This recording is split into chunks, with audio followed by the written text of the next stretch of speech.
Gary, pick up here. One of the things that the Da Vinci Code says is the Council of Nicaea in 325 AD, they are the ones that decided, Constantine helped them, and he invented the deity of Jesus. And up until that point, nobody even knew that he was even claiming to be God, let alone that he was saying that he was God or anything like that. The fact is, that's when it came into being. Talk to me about it. And until then, he was a mere mortal. I think it's text says something like that.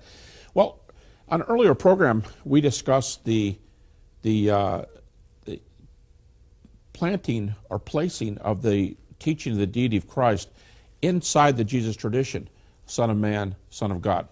Then the early creedal embeddedness in the Gospels, earliest passages we have, many dating perhaps to the 30s AD, we have high Christology.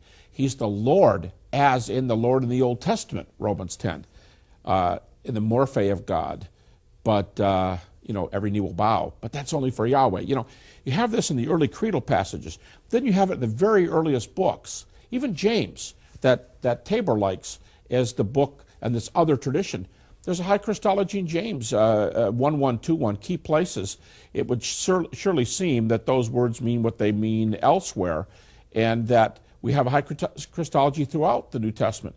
Then we have that same high Christology in Clement and Ignatius and Polycarp, who explicitly called Jesus God, Ignatius in particular, and going right on. So now, at every point in this path, with Jesus himself, we've predated Nicaea by 3 centuries, not 4 centuries, by the way, as Brown says. He says it's 4 centuries afterwards.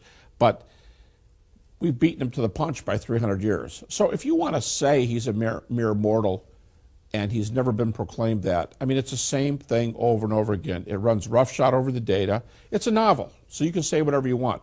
But the pity is that people are quoting these things as if that's the fact. It's almost like it's a way out for people who wanted a way out. But that's not anything to